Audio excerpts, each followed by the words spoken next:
Good afternoon. Welcome and thank you all for joining us for today's program on climate change, resiliency, and conserving Carolina. My name is Brenda Scherer. I am the president of the League of Women Voters of Henderson County. The League is a nonpartisan, grassroots political organization founded over 101 years ago. Our mission is empowering voters and defending democracy. The League studies, informs, and advocates on major public policy issues, including voter rights, fair districting, education, immigration, healthcare, and the environment. The League is a national organization with over 700 chapters at the state and local level. We in Henderson County, as well as all leagues, celebrate diversity, equity, and inclusion by welcoming all members of our community. We are recording this program and it will be available 24 hours on our YouTube channel, which you can find on our website. Please mute yourselves, and any questions that you may have, please put them in the chat box and it will be monitored. Today's program will be conducted by Amos Dawson, who has been a practicing environmental lawyer in North Carolina and South Carolina for the last 47 years. He is a former Assistant Attorney General of the Environmental Protection Section of the North Carolina Department of Justice. Mr. Dawson served as the first staff attorney to the North Carolina Coastal Resources Commission. In addition, he served as a mediator in state and federal courts. He is a member and former chair of the Environmental, Energy, and National Resources Law Section of the North Carolina Bar Association. He received his Bachelor of Arts degree in economics from the University of North Carolina and his Juris Doctorate from the University of North Carolina School of Law. He is on the board of the Walnut Creek Nature Preserve and the Saluda Grade Trail Conservancy. He volunteers with Citizens Climate Lobby. Mr. Amos, if I have forgotten anything you would like our participants to know, please do so. Ladies and gentlemen, Mr. Amos Dawson. Hello, everybody. Hi, guys.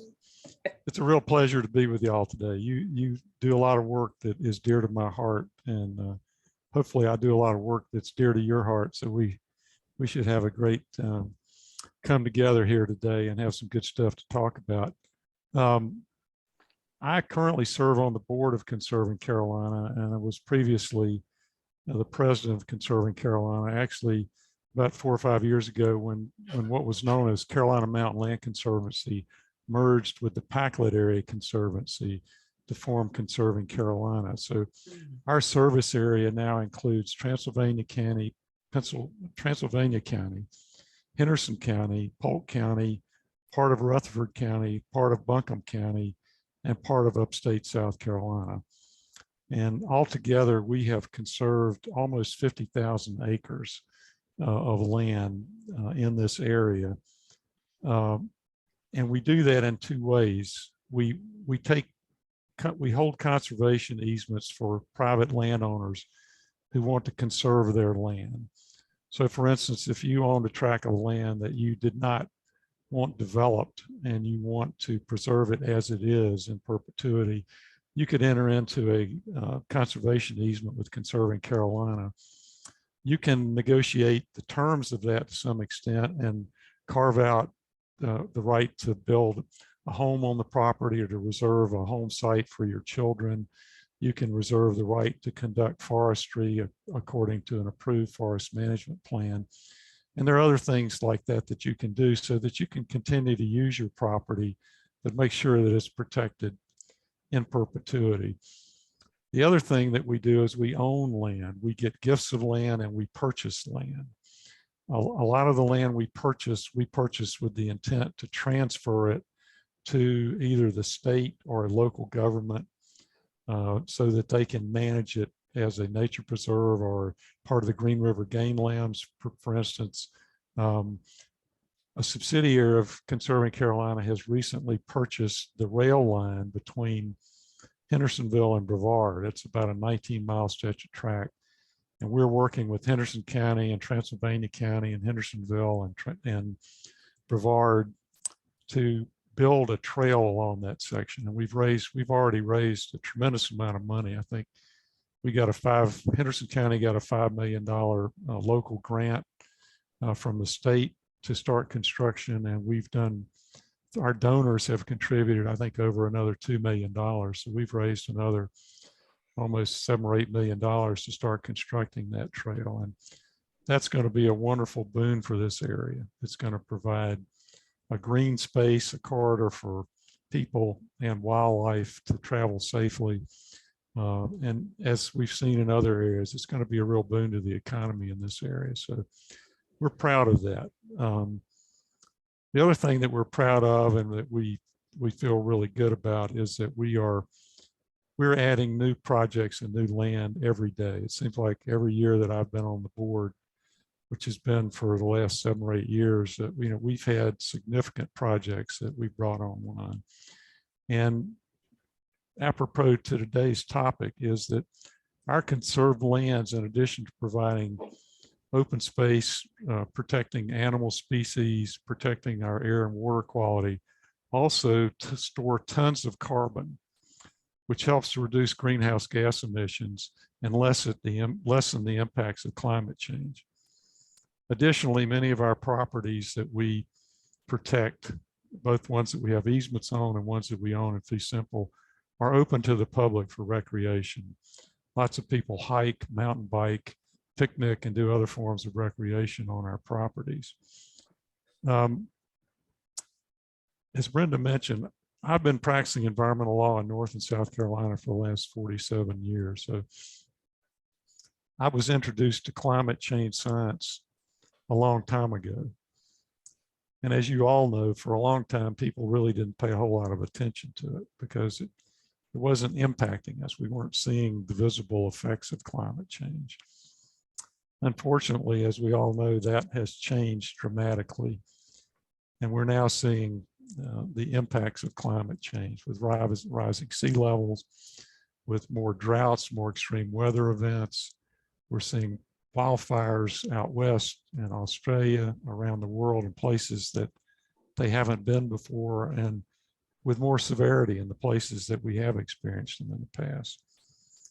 So let me go now and see if I can share my screen here. All right, can everybody see that? Yes. Okay, good.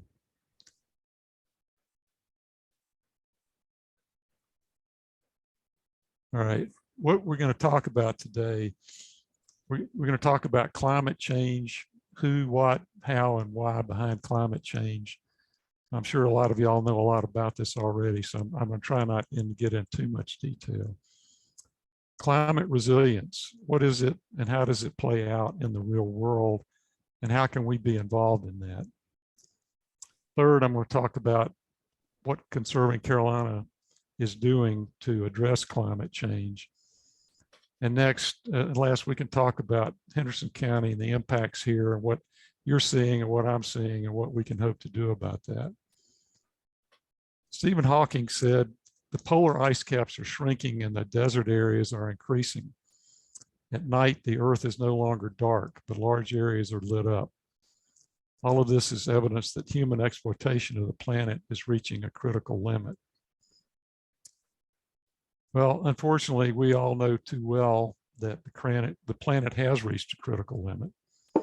And we no longer can talk only about reducing our greenhouse gas emissions to address and try to prevent further increases in climate change. But we also now have to talk about preparing for climate change effects, rising sea levels, flooding, forest fires, eco-migration of both humans and species, animal species, and plant species. So we have to start thinking about a way to prepare our infrastructure. And many of you have probably already seen evidence of this, and we're going to talk about that more today. Okay, what is climate change? Let's talk about that. A lot of people get confused between the concept of global warming and climate change. Climate change is the change in average weather patterns in a region over a long period of time. And typically we're talking about geologic periods of time when we talk about historical climate change.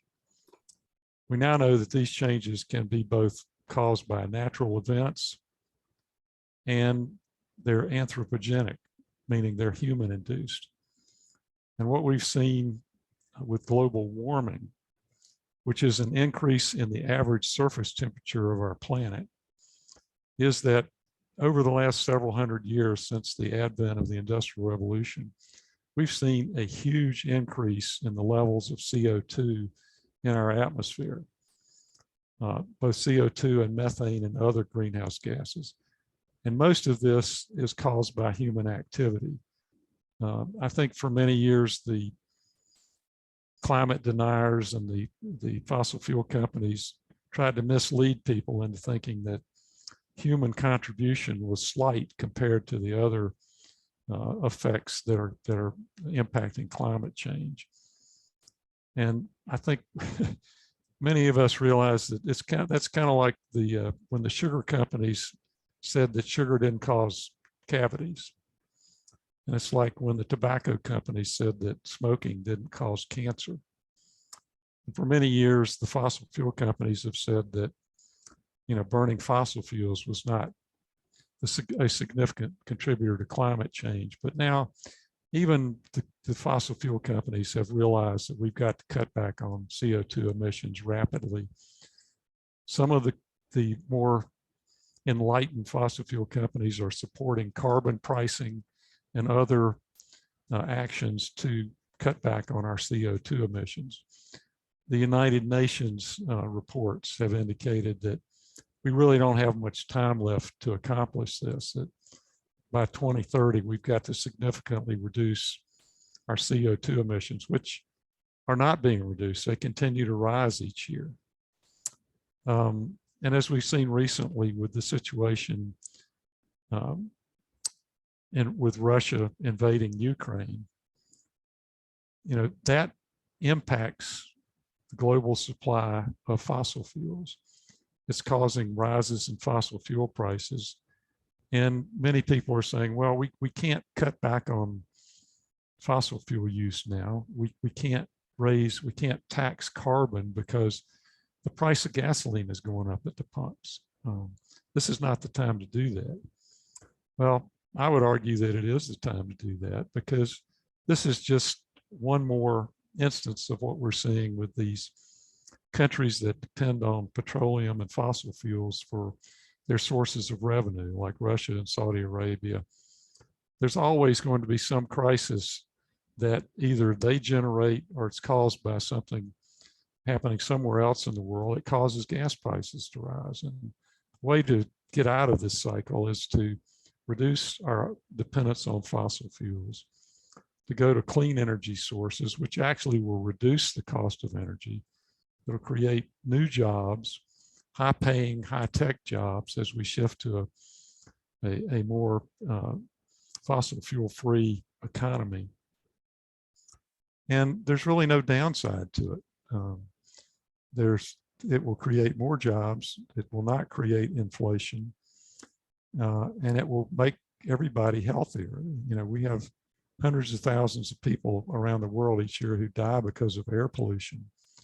And just reducing those alone is a good reason to do this, not to mention the fact that it may save our planet.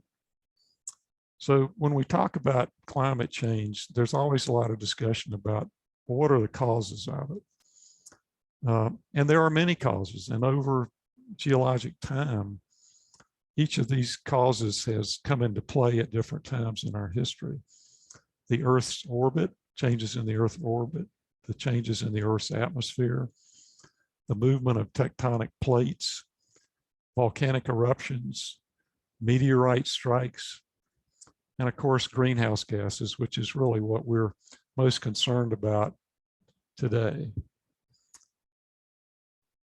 So, as I said, we've got a lot of people that still tend to deny that climate change is human induced, and that there's really something that we can do about it, of course, without harming our economy and making people lose their jobs, which is really, as I've indicated, a very specious argument. So, you know, the causes to climate change are many, and I've got a 12-minute video here that is really informative, but I want to make sure that we have time to talk about the other issues that are on our agenda today. So what I'd like to do is at the end of the presentation and after we've had a chance to do question and answers, I'll come back to this and I can play this for those of you who would like to listen to it. I think it's really informative. It's a very unbiased approach to the geologic causes to climate change. And it really provides us with a in-depth picture of that. So why should we care? Why should we care about climate change? I know a lot of people said, oh, that's great. The Earth's going to warm up. We can grow grapes in Canada where we haven't been able to do that before. We can have vineyards in Canada, and you know, there's not all these climate change effects are not negative. Well, that may be true on a very local basis in a few places, but we know that worldwide climate change is a fundamental existential threat to our existence and to the existence of a lot of plant and animal species. Climate risk is a concept that reflects continued vulnerability to the direct consequences, deaths, and economic losses of extreme weather events. Climate risk is measured annually by the German Watch Observatory via the Global Climate Risk Index. The closer to zero the number is, the worse that area is affected. This is used to remind us that some of the areas of the planet that are more exposed than others to impacts caused by climate change. As we'll see in a minute, many of the areas that are most affected by climate change have caused the least amount of climate change. A lot of poorer countries where the individual residents don't have much of a carbon footprint are most affected by climate change, which you have to admit is extremely unfair and inequitable. Okay, the major players in contributing to climate change, as we can see from this graph, and what this does, this measures CO2 emissions over time. And the important thing to remember is that CO2 stays in the atmosphere for a long, long time. So we're really concerned about cumulative impacts. And, you know, you see people like Joe Manchin and other people in Congress who say, well, you know, we shouldn't cut back on our emissions because China and Russia are not cutting as much as we are. We're doing our part and they're not, so we don't need to do any more. Well, if you look at this, you can see that over time, the United States has put more than its share of carbon dioxide and other greenhouse gases like methane into the atmosphere. And so, you know, we have to be leaders in the United States. You can't lead from behind. We have to be the leaders in the world to address this. And if you look at China, China actually is doing a lot. I can't save that much for Russia, but China is leading the world in solar cell production. They're in solar research and that sort of thing, and wind research and development of wind energy. They are a major player. And if the United States doesn't get serious about investing more money in that and freeing up capital and giving incentives to solarize our energy production and use more wind and more renewables, we're going to fall behind and we're going to be playing catch up. So we really need to do more about that. So looking at who's affected most by climate change, on this slide, you'll see 5 of the countries that have been most affected over the last 10 to 15 years. Puerto Rico, for example, Hurricane Maria in 2017 left almost 3,000 dead and millions in losses throughout the Caribbean. And we all know the misery that the people in Puerto Rico went through when they couldn't get their power restored.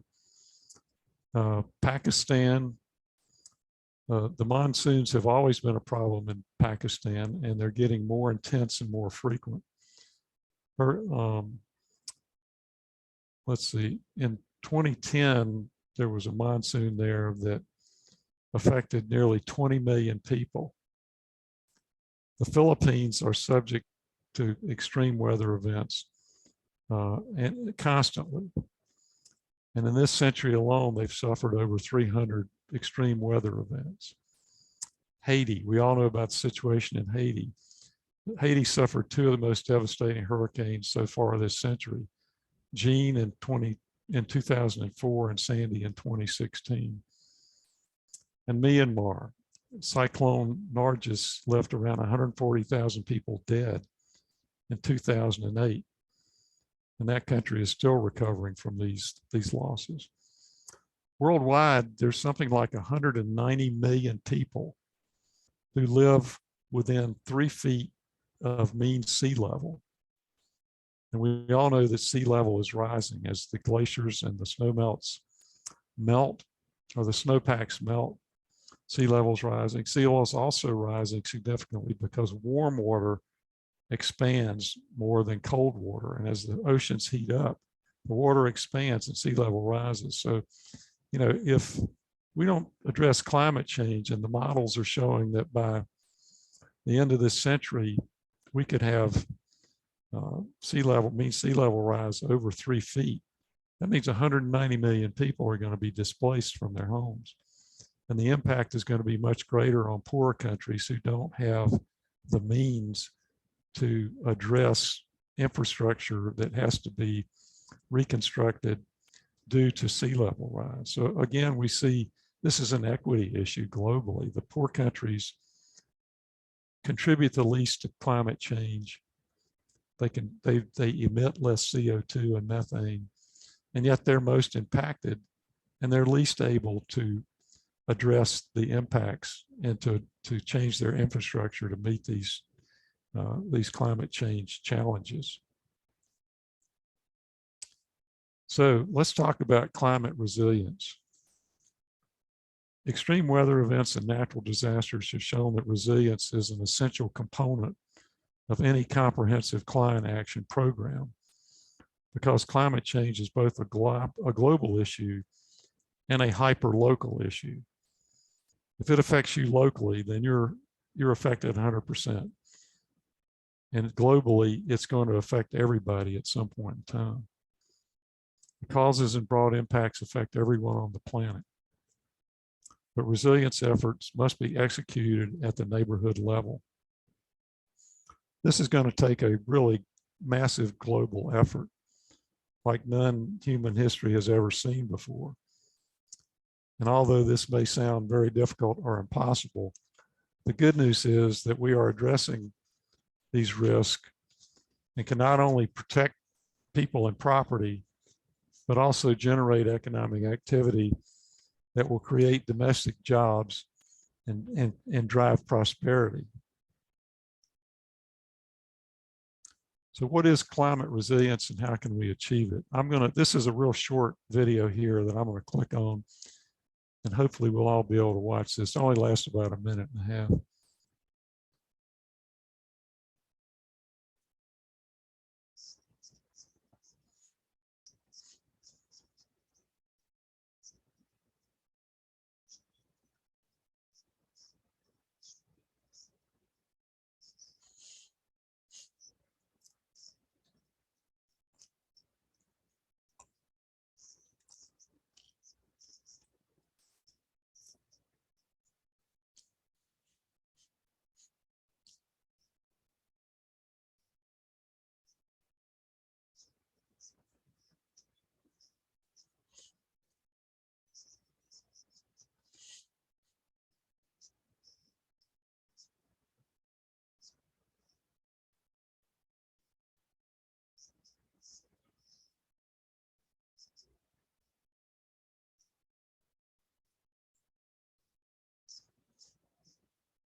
Okay, can everybody see? I hope I'm back to my screen. Can everybody see that now?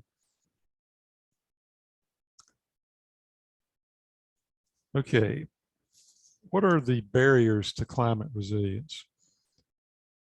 I'm sure that you all have your own opinions about this. A lot of it has become, unfortunately, a political issue.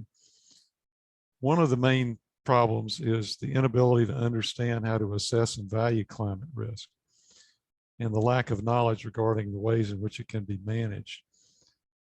You know, there's also the price, and people tend to focus on the cost of converting to clean energy while ignoring the cost of cleaning up after all these natural disasters and the human health effects that we see from climate change. There are regulatory and governance barriers that need to be addressed. And of course, the political perspective, climate change should not be a political issue. It should not be a partisan issue. It's a bipartisan issue that affects all of us. The federal government spends billions of dollars every year recovering from natural disasters. From 2014 to 2018 alone, there were 63 disasters in the US that cost more than $1 billion each. The total damage being more than 500 billion. That is more than double what we saw within the last 35 years. So, you know, 4 years we spent more than we spent in the last 35 years. And the projection, the trajectory is we're just going to see more and more of this, and we need to stop taking emergency funds to rebuild. We need to take money and invest in converting to clean energy and weaning ourselves off fossil fuels. You know, funding for climate resilience measures is not taken out of emergency funding. It has to go through the regular congressional budget process and compete with other measures like national security and national defense and that sort of thing. So we've got to get out of this cycle of just looking at things on a short-term basis and protect our future. And I know, being with the League of Women Voters, you're well aware of the need to convince our politicians that we've got to address this issue and do it immediately. All right, I'm going to take just a minute to talk about climate resilience in North Carolina with 3 examples, and I'm going to concentrate primarily on Asheville because that's the closest to us, and then talk briefly about the Sandhills and the Outer Banks. In Asheville, what we're seeing in Asheville is we're seeing a lot of climate migrants. Believe it or not, Asheville and its surrounding counties are becoming known as, quote, safe cities, unquote. As we have seen already, many people are starting to migrate to Asheville and to Hendersonville and just to the mountains in general, because the climate is going to be better here. It's going to be less impacted than farther east. We're not going to experience the ravages of sea level rise as soon as they do down east. Between 2010 and 2019, Buncombe County's population rose more than 10% to more than 260,000. This is nearly 10 times the national average. So why is Asheville a safe city? Because relative to coastal areas, it is high ground outside the rising sea level paths of destruction. These sea levels are rising enough to displace as many as 13 million coastal dwellers, a total that is more than double the so-called migration of blacks who fled racial bigotry in the South and moved to the North. Additionally, those in the deep South are fleeing the suffocating summer temperatures, as we see all the people from Florida coming to this area and staying not just for the summer, but longer into the fall and spring and even the winter. So what is Asheville doing to address these hazards? The heavy precipitation we're seeing, the temperature variability, the occasional drought. Asheville is trying to assess the vulnerability and the risk to both commercial and residential properties, trying to promote solar energy use, trying to promote more greenways to prevent destruction of forest and trees during development, and looking at doing cross-jurisdictional collaboration with the state and other local governments to come up with a long-term plan to address climate change impacts in this areas.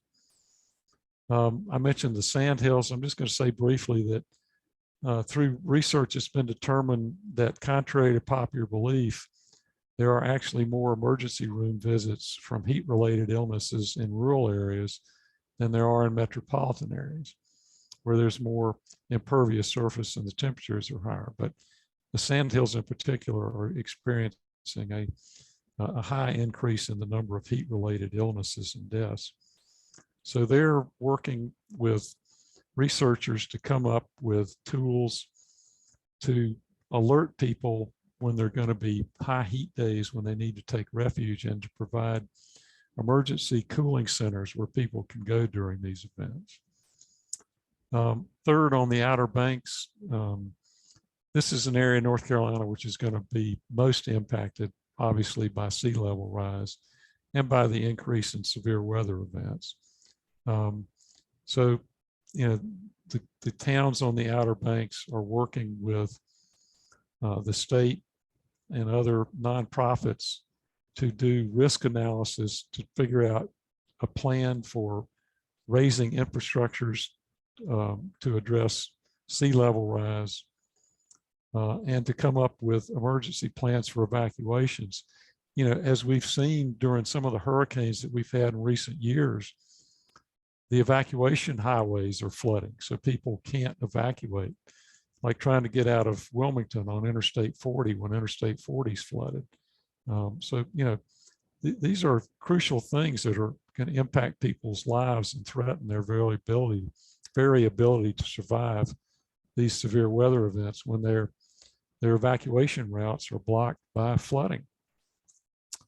So, you know, what can we do? What can Conserving Carolina do in this area? And what can you do?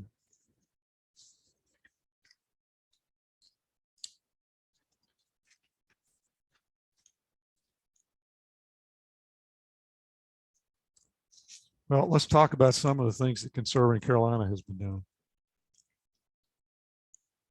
First of all, we've installed solar panels on the roof of our office in Hendersonville. We did this with the help of funding from donors and the Renew Energy Solutions outfit.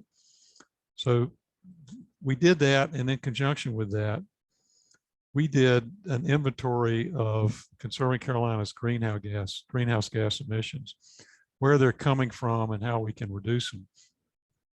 And what we actually found that most of our greenhouse gas emissions come from travel, from the commuting of our staff and from our visits to go out and inspect our easements and our conserved lands. We have to do that. We have to inspect each one annually. So we've cut back on that. We're now working, our staff is now working more remotely, and we're looking at using drones to do the inspection of our conserved lands.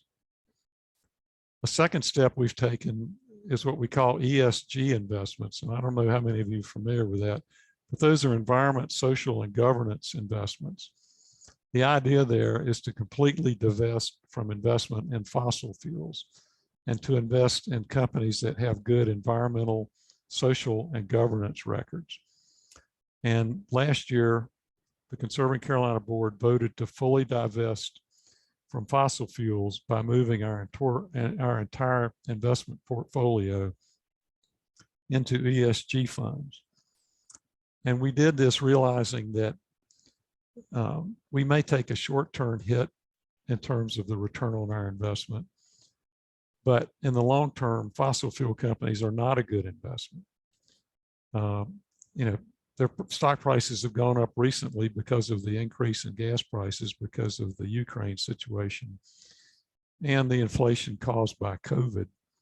But over the long term, those are going to be bad investments. And what we did after looking into this is we determined that the companies with high ESG rankings are actually better investments in the long term, because they're the companies that are going to have a bigger impact on the future and they're going to be more profitable in the future. So, we would encourage each of you, if you've got an IRA or a 401k, to look into shifting your investments into ESG funds.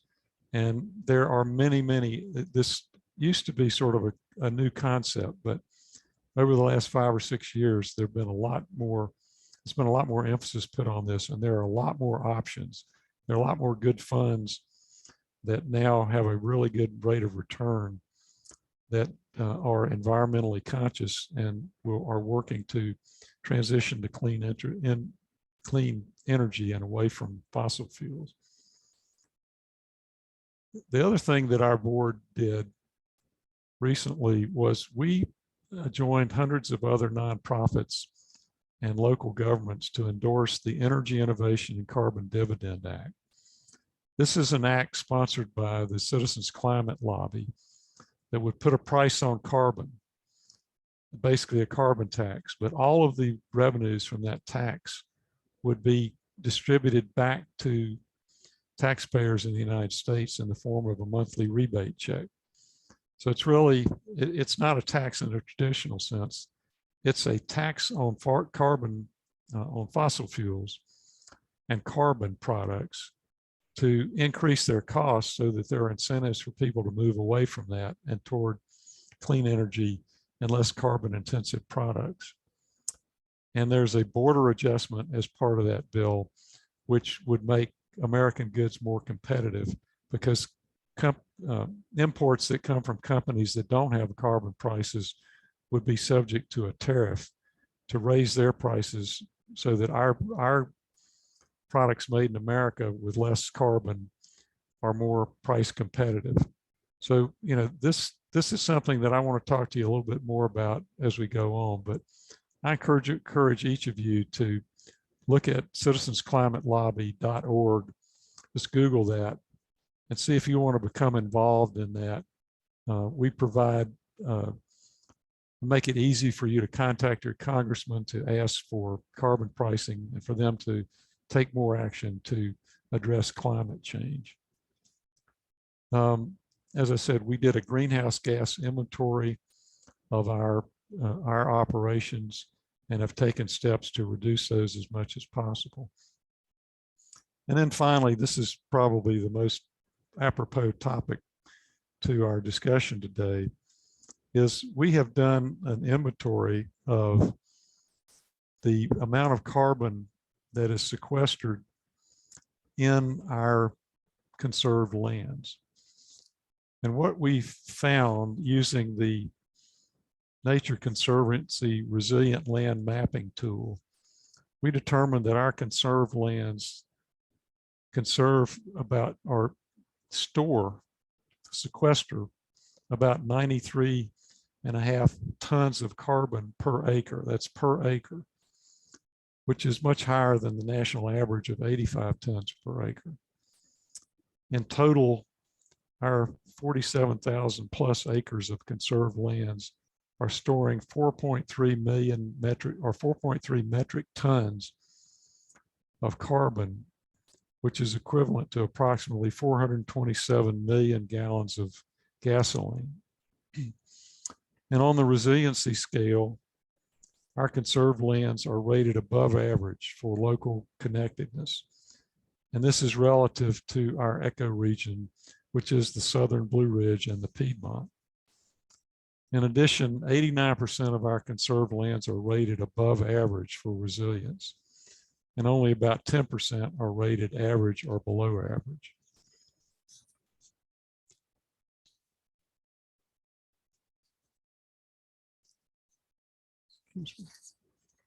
And why is storing carbon in conserved land so important? All life is carbon-based. This means that carbon is stored in plants, animals, and living soil. When natural areas are altered by humans, such as through deforestation, this carbon is released into the atmosphere, which has a big impact on the climate crisis. Because carbon dioxide is the major greenhouse gas causing global climate change, the development and degradation of land is a massive contributor to climate change. According to the Nature Conservancy, nature-based solutions, such as conserving and restoring land, can provide up to 37% of the emissions reductions needed by 2030 to keep global temperature increases under 2 degrees centigrade. These nature-based solutions are referred to as natural climate solutions, defined as conservation, restoration, and improved management of natural areas to help us reduce carbon emissions, pull carbon out of the atmosphere, and adapt to a changing climate. When Conserving Carolina prevents development and deforestation, we prevent carbon from being released into the atmosphere. And when you support Conserving Carolina, you're supporting that effort.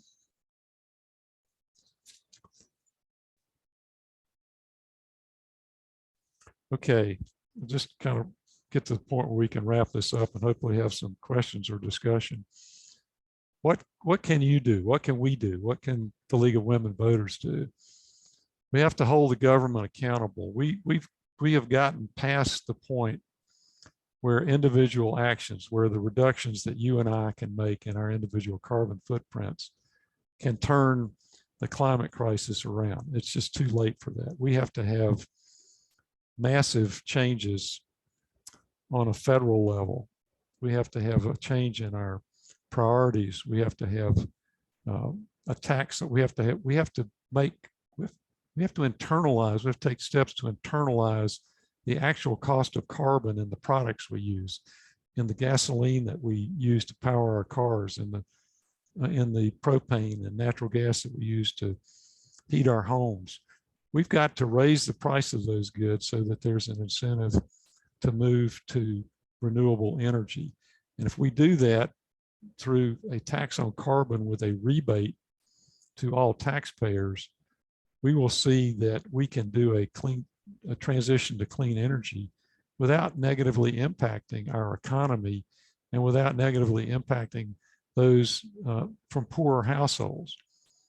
Because actually, poorer households use less energy than richer households, and the rebate that Citizens Climate Lobby is proposing in our bill, so poor families would actually get a higher per capita rebate than homes that from middle income and upper income families that use more energy. So this is a viable way to do this, and we need to do this soon.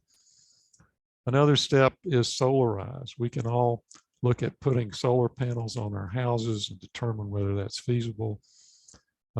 We can urge our local governments to move toward electric cars. All of this will save taxpayer money over time. Our investments, as we talked about, get out of investing in fossil fuels and invest in ESG funds where companies have been screened so that you know that they're doing the best they can to protect the environment, to promote equity, and to have good governance. And the other thing, and this is just a plug for Conserving Carolina and Citizens Climate Lobby, donate. Give money to your conservation organizations because they are on the front line of protecting against climate change. And then finally, let's talk about Henderson County real quickly. I'm trying to see, we've got about 6 minutes till 6 o'clock. So we can talk about this briefly. And I'd be interested in what you're observing in Henderson County. What we're seeing is that we're seeing an influx of people moving to this area. A lot of that is motivated by climate change and the desire to get to a more temperate climate and away from coastal flooding, away from coastal areas where you have more severe storms, more hurricanes. And we're all seeing that in the price of property up here. I mean, there's very little affordable housing in this area. Housing prices have gone through the roof. Rental prices are increasing. There's very little workforce housing. As we've all seen in Hendersonville, flooding is getting worse. We're seeing more flooding downtown. And that's only going to continue to get worse. and climate migrants. You know, if the country thinks that immigration is a problem now, you know, in 10 or 15 years, it's going to be many times worse, because you're going to have people fleeing their countries trying to get in the United States simply to survive. So, you know, we've got to address that. And we can do that locally by getting our local government, you know, encouraging our town council to move toward electrification, to move toward electrifying our town vehicle fleet, to creating more green space, to putting more restrictions on development to keep people from cutting down trees and clear cutting when they development. And finally, you know, we at Citizens Climate Lobby, we are now talking actively with the town council in Hendersonville. And we've done this in Asheville and Silva and other over 30 communities throughout North Carolina to get town councils to endorse adopting this, the CCL energy bill to tax carbon and give a rebate to all citizens with all of those tax revenues. And, you know, what we hear from some of these local governments is, well, that, you know, that's not a local problem. That's a national problem. There's nothing we can do about that. We have to address things locally. And that's simply not true. If we don't convince our state legislators and our congressmen and our senators that they've got to take action on a federal level, then we're going to miss the boat. We're just going to be too late. So we've got to act locally and think globally. We've got to get our local representatives to be willing to pass resolutions asking our state and federal legislators to take action. We can't ignore this problem anymore because it's inconvenient, because some people want to make it a political issue and they think it's divisive. This is not, this is a bipartisan issue, and we've got to address it that way.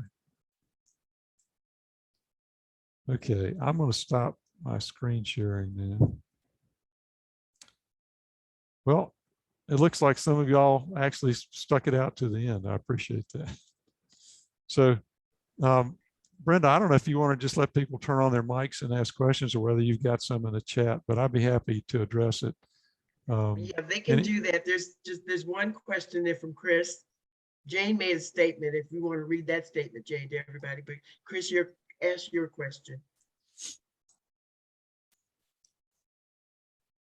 Yes, Amos. I believe one of your charts showed that you were breaking out the fuel impacts for carbon dioxide from the land impacts. I guess I have a little sense, based on what you said, Conserving Carolina was doing. Is there a broader policy impact of that kind of breakout? Yes, there is a Land Trust Alliance. That's it's the Conservation National Organization, and most accredited land trusts belong to that. And they're doing a lot of studies, you know, like the Nature Conservancy is a member of that. And hang on, I've got some information about that here if I can find it.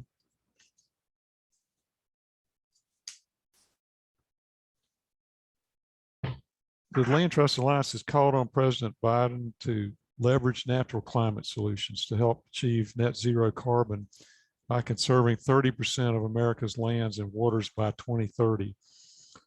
And as members of the United States Climate Alliance, nearly half of the US states are making commitments to help meet this goal.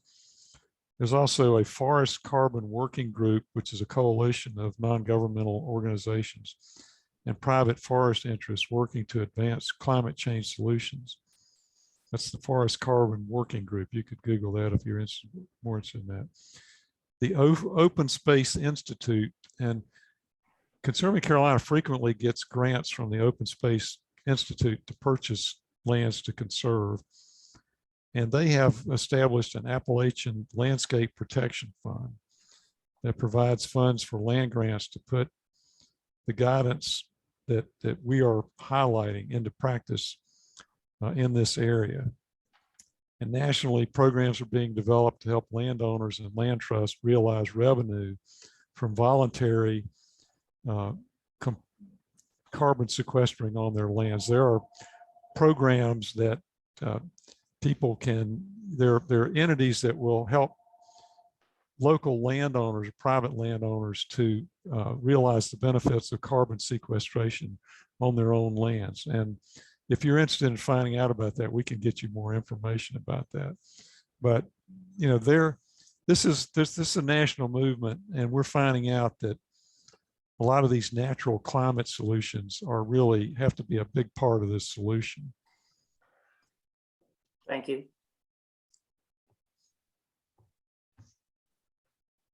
Amos, you mentioned there were 4 things that we could do. You mentioned vote, solarize, and invest. What was the 4th thing?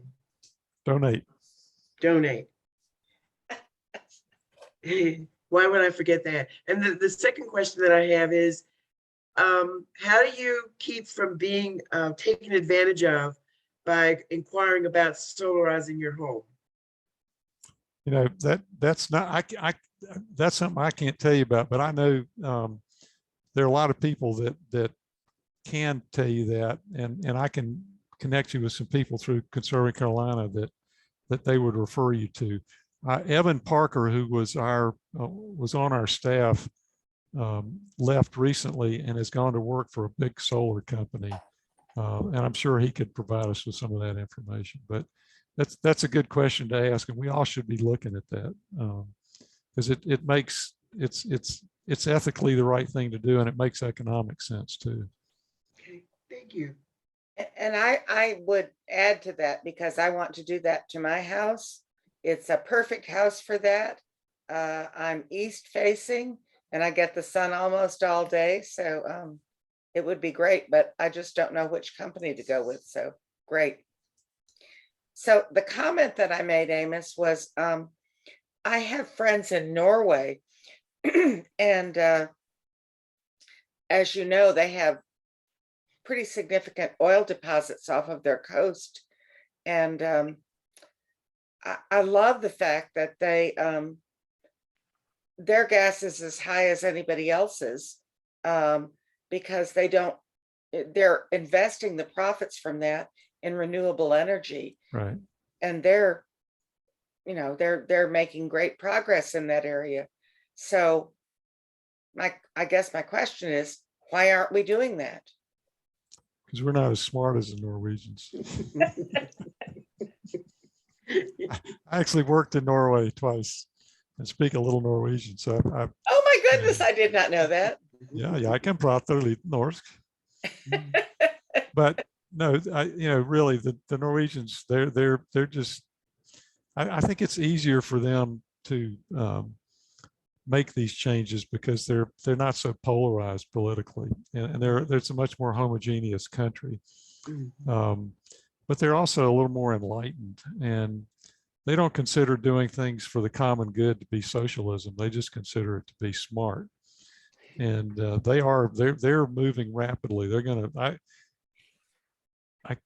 we visited Norway a couple of years ago, and they had a goal to have all electric vehicles countrywide by 2030. And I think that they're going to exceed that goal and meet it sooner than that.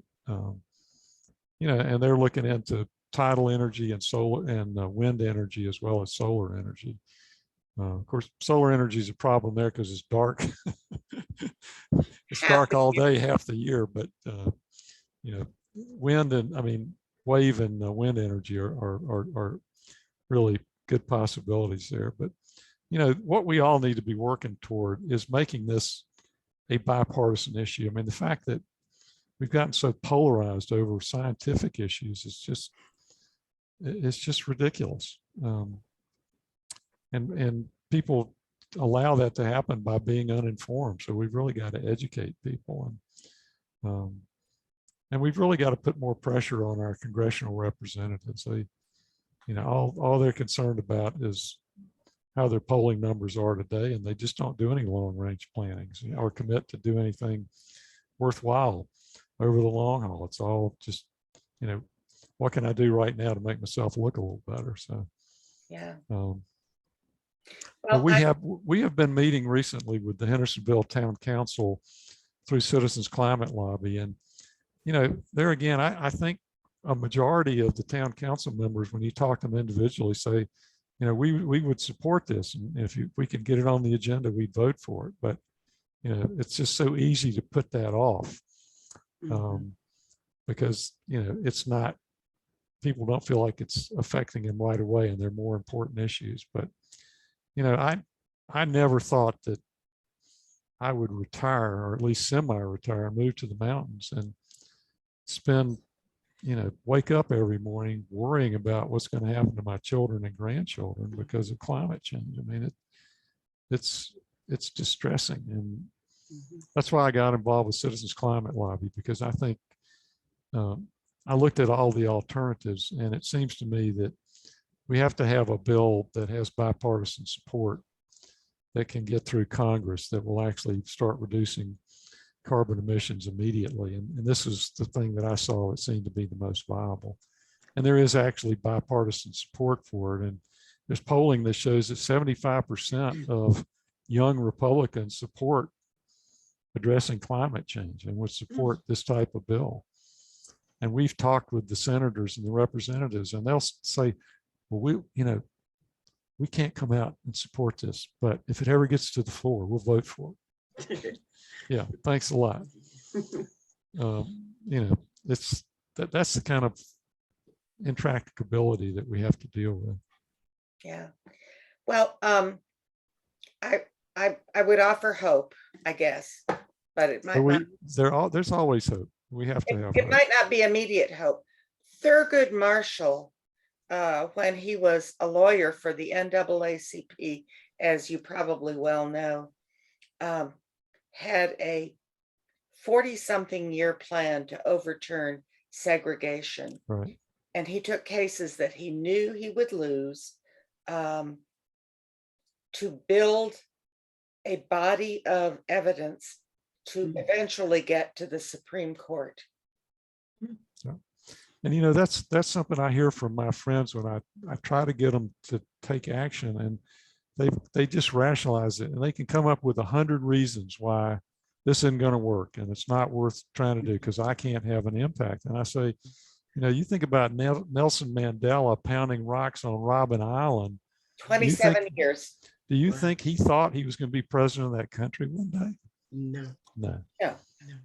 No. And the people that marched over the Pettus Bridge in Alabama, do you think when their heads were being cracked open, do you think they thought we're going to have a civil rights bill passed within a few years? No. No, Yeah. you can't give up hope. No, you cannot. Thank you so much. I think that I don't see any more questions. Are there any more? Thank you, Mr. Dawson, for providing so much information for us. And I know that I feel more hopeful.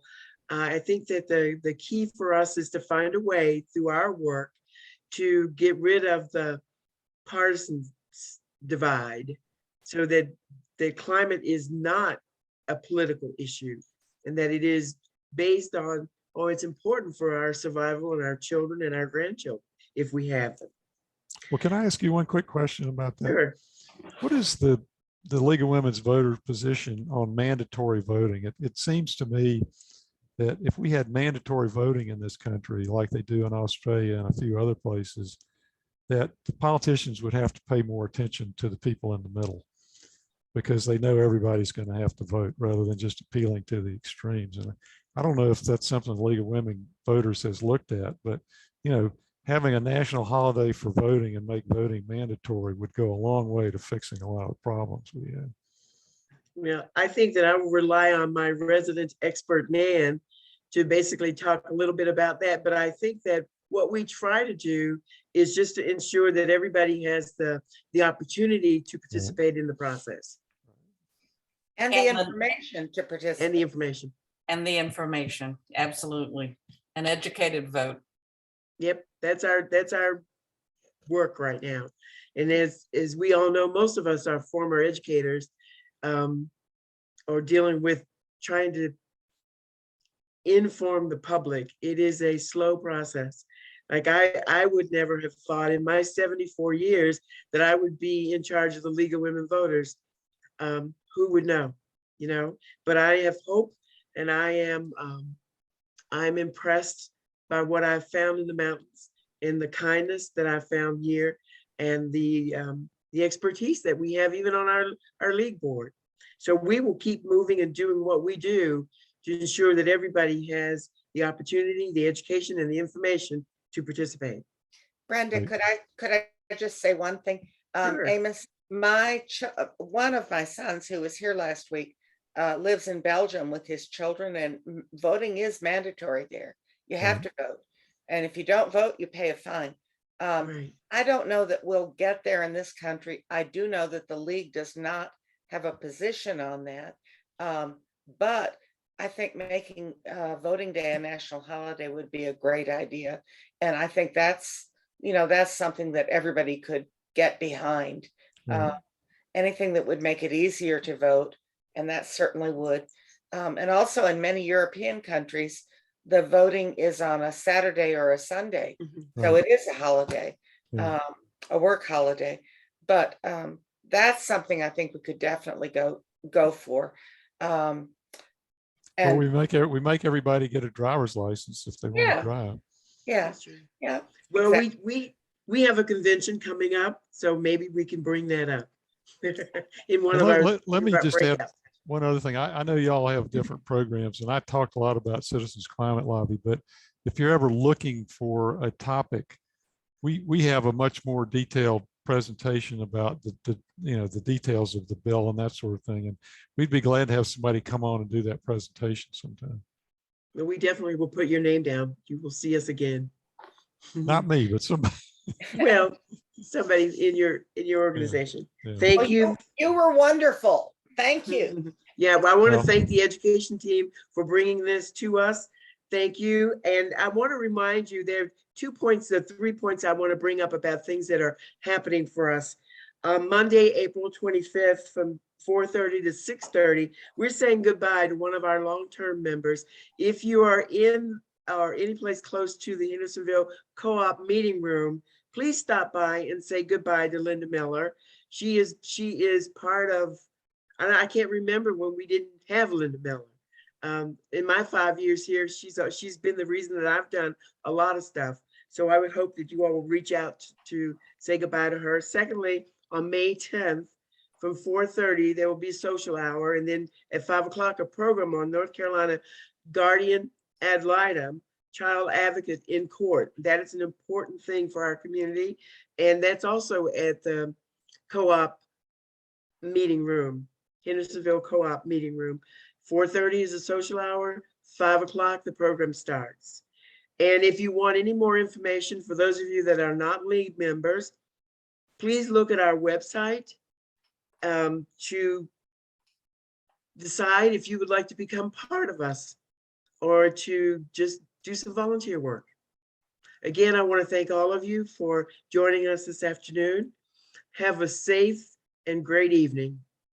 Goodbye. Thank you. It's nice meeting y'all.